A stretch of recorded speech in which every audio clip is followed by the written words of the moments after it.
విధంగా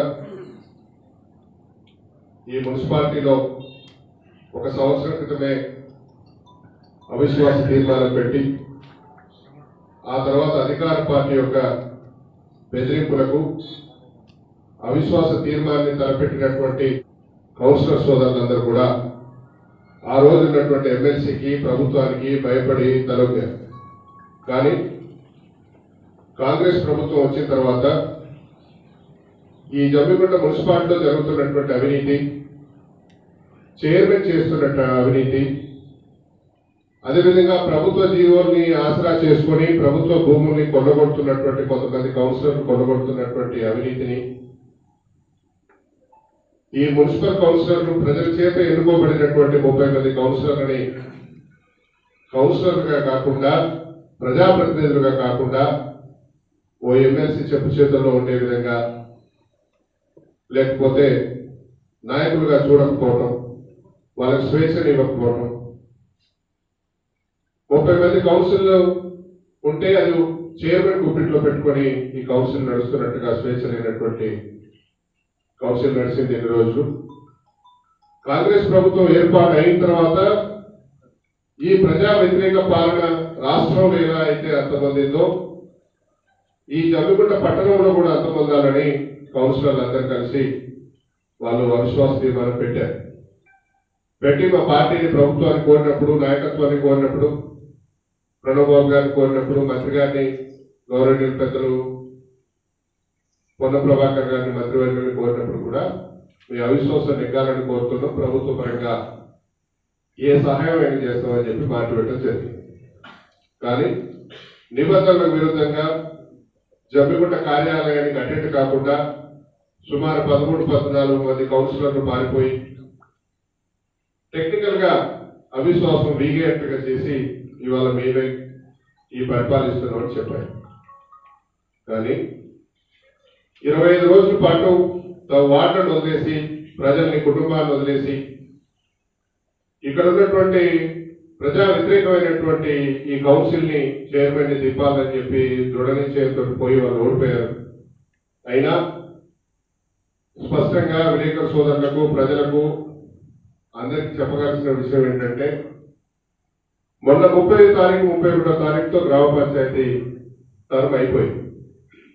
అంతకంటే ముందు 10 రోజుల ముందు, 15 రోజుల ముందు కూడా సర్పంచులుగా ఉన్నప్పుడే గ్రామ పంచాయతీలు ఓపెన్ చేయాలని, సర్పంచుల పదవీ కాలం ఉన్నప్పుడే మా పార్టీలో కలవాలని చాలా మంది ఫోన్ చేశారు. ప్రణబ్ బాబు గారికి సుమారు 50 మంది సర్పంచులు, కౌన్సిలర్లు, హుజరాబాద్ కౌన్సిలర్లు అందరూ రెగ్యులర్ గా టచ్ లో ఉంటున్నారు, ఫోన్ చేశారు. కానీ ఎవరు ఇంతకు ముందు కాంగ్రెస్ పార్టీని మోసం చేసిపోయారు, ఎవరికి ప్రజల్లో ఆదరణ లేదు, టీఆర్ఎస్ పార్టీ నుంచి కాంగ్రెస్ పార్టీకి వస్తామనగానే కండో కప్పేటువంటి నేచర్ కాంగ్రెస్ పార్టీది కాదు. కాంగ్రెస్ పార్టీలో పనిచేసినటువంటి కార్యకర్తలు, 2 ఎన్నికలకు పనిచేసినటువంటి కార్యకర్తలు, చెవిటోడ్చి పనిచేసినటువంటి కార్యకర్తలకు న్యాయం చేయాలి. వారు కూడా రానున్నటువంటి ఎన్నికల్లో ప్రజాప్రతినిధులుగా గెలుపొందాలి అని గ్రామాల నుంచి వస్తున్నటువంటి చేస్తామన్నటువంటి నాయకులకు కూడా, ప్రజా ఆదరణ లేనటువంటి నాయకులకు కూడా ప్రణబ్ బాబు గారు, పొన్న ప్రభాకర్ గారు మేమంతా కూడా కట్టడి చేయడం జరిగింది. మరి ఎందుకు ఈ 13 మంది కౌన్సిలర్లు మేము చేర్చుకున్నాం? బలమైనటువంటి కారణం, కాంగ్రెస్ పార్టీలో రేపైనా రానున్నటువంటి రోజుల్లోనైనా ఎవరు పడితే వాళ్ళు, గతంలో కాంగ్రెస్ పార్టీకి మోసం చేసి పోయిన వాళ్ళు, కాంగ్రెస్ పార్టీని, కాంగ్రెస్ పార్టీ నాయకత్వాన్ని ఇష్టం వచ్చినట్టుగా నోటికి వచ్చినటువంటి తిట్టిన వాళ్ళని కాంగ్రెస్ పార్టీ చేర్చుకోదు. కానీ ఈ జమ్మిగుంటలో ఉన్నటువంటి సుమారు 30,000 మంది, 20,000 పైచుకు, 25,000 పైచులకు వ్యక్తుల యొక్క బాగోగులు చూడాల్సినటువంటి బాధ్యత కూడా కాంగ్రెస్ పార్టీదే, కాంగ్రెస్ ప్రభుత్వాన్ని. రేపో ఎల్లుండో ముగిసేటువంటి సర్పంచ్ పీరియడ్ కాదు, ఇంకో 2-3 నెలల తర్వాత ముగిసేటువంటి ఎంపీటీసీ, జెడ్పీటీసీ యొక్క వ్యవస్థ కాదు. ఈ నుంచి సుమారుగా 362 రోజులు, 360 రోజులు ప్రజలకు సేవ అందించాల్సినటువంటి ఇంకా సమయం, ఇంకా ఏడాది బాకీ ఉంది. కాబట్టి అక్కడ ఉన్నటువంటి చైర్మన్ కి వ్యతిరేకంగా, నిన్న గెలిచినటువంటి ఎమ్మెల్యేకి వ్యతిరేకంగా అవిశ్వాసం పెట్టినప్పుడు జమ్మికుంటల ప్రజల యొక్క పట్టణ ప్రజల యొక్క బాగోగులు ఆలోచించి అభివృద్ధి కాంగ్రెస్ పార్టీ చేసినప్పుడు, కాంగ్రెస్ పార్టీ నిధులిచ్చినప్పుడు, కాంగ్రెస్ ప్రభుత్వం నిధులిచ్చి పనిచేసినప్పుడు ఈ కౌన్సిల్ కూడా కాంగ్రెస్ అయి ఉండాలని చెప్పి ఆ కౌన్సిల్లో ఉన్నటువంటి కౌన్సిలర్లు 13 మంది గతంలో సాయం రమాదేవి గారు ఉన్నారు. మొన్న ఎన్నికల సమయంలో పెద్దలు మల్లయ్య గారు చేరారు. మొన్న 13 మంది పేర్లు అందరి పేరున నేను అందరి పేరు చెప్పినట్టు మీకు అందరి పేరు తెలుసు. వీళ్ళంతా కాంగ్రెస్ పార్టీలో చేరారు. ఎందుకంటే సంవత్సరం పాటు ఈ పట్టణ ప్రజలకి ప్రభుత్వం సేవలు అందించాల్సినటువంటి అవసరం. మరి 30 మంది కౌన్సిలర్లు టీఆర్ఎస్ పార్టీగానే ఉంటే మన ప్రభుత్వం ఈ పట్టణ ప్రజలకు సేవలు ఎట్లా అందిస్తుందని చెప్పి 1-2 సార్లు ఆలోచించి కౌన్సిలర్లని ప్రణవ్ బాబు గారు అయితే సీనియర్ నాయకులతో చర్చలు జరపడం అయితే, మంత్రి గారితో చర్చలు జరపడం అయితే, ఈ ఆల్ యాక్షన్స్ అన్ని చూసి కౌన్సిలర్లందరినీ పార్టీలోకి ఆహ్వానించాం.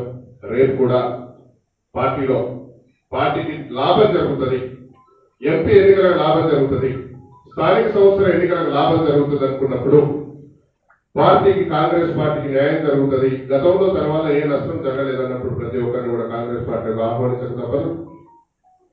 ఎన్నికల స్వార్థం, ఎంపీ ఎన్నికలు, లోకల్ బాడీ ఎన్నికల్ని దృష్టిలో పెట్టుకొని నాయకత్వం నిర్ణయం తీసుకుంటుంది. ఆ సమయాల్లో సీనియర్ నాయకుల యొక్క అభిప్రాయాలను కూడా సేకరిస్తుంది. ఇంకొకటి, ఎమ్మెల్యేగా మన కౌన్సిల్లో శాసనసభ మీడియా పాయింట్ దగ్గర మాట్లాడుతున్నారు. ఏమని మాట్లాడుతున్నారు? ఈ కరెంటు బిల్లు సోనియా గాంధీ గారికి పంపాలి, 200 యూనిట్ల కంటే తక్కువ వాడుకున్న వాళ్ళకి పవర్ బిల్ వస్తుంది కదా, ఆ పవర్ బిల్ సోనియా గాంధీ గారికి పంపాలని చెప్పి అంటున్నాడు. కౌశిక్ రెడ్డి గారు కొంచెం జాగ్రత్త, ఎక్కువ తక్కువ మాట్లాడుతున్నారు. సిగ్గు, మానం, ఇజ్జత్ అని మాట్లాడుతున్నారు, సిగ్గు శరం అని మాట్లాడుతున్నటువంటి పదాలు ముఖ్యమంత్రి గారు.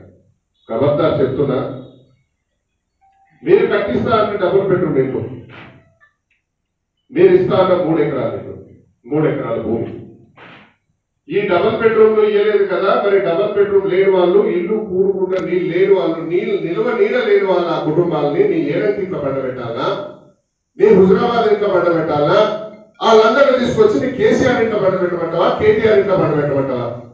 200 యూనిట్ వాళ్ళకి ప్రభుత్వం వచ్చి 60 రోజులైనా 60 రోజులలో కొన్ని నిర్ణయాలు తీసుకునేటువంటి విషయంలో చర్చలు జరుగుతున్నాయి, మేధోమదనం జరుగుతున్నటువంటి దాన్ని కూడా నువ్వు ఓపిక పట్టక నువ్వు చెప్తే, గతంలో నీ డబల్ బెడ్రూమ్ ఇల్లు ఏమైందని అంటున్నా. నీ ఏడంతలో ఇల్లు లేని వాళ్ళు ఉన్నారు, నీ ఇల్లు ఖాళీ చేసి వాళ్ళకి ఫస్ట్, ఆ తర్వాత 200 రూపాయల బిల్లు సోనియా గాంధీ గారికి పంపుదు కానీ అని చెప్పి నేను హెచ్చరిస్తూ, ఇంకొకసారి నోరు ఉంది కదా అని ఎటుపడితే ముఖ్యమంత్రి గారిని మాట్లాడినా, గౌరవ పొన్నం ప్రభాకర్ గారిని మాట్లాడినా, ట్రోల్స్ చేయడం, వీడియోస్ తీసి అట్లాంటి ట్రోల్స్ చేసినా కానీ చాలా తీవ్ర పరిణామాలు ఎదుర్కొంటారు. నేను చెప్తున్నా, మర్యాదగా ఈ రాష్ట్ర ప్రజలు కాంగ్రెస్ పార్టీకి అధికారం ఇచ్చారు. ఈ రాష్ట్ర ప్రజలకు సేవలు అందించడానికి కాంగ్రెస్ పార్టీ సిద్ధంగా ఉంది. అందులో ప్రజలకు సేవ చేయడానికి నువ్వు మమేకం కావాలి తప్ప ఈ రకమైనటువంటి విమర్శలు చేస్తే హుజరాబాద్ నియోజకవర్గంలో ఉన్నటువంటి ప్రజలు, నాయకత్వం, కాంగ్రెస్ నాయకత్వం సహించదని హెచ్చరిస్తూ ఈ అవకాశం ఇచ్చినటువంటి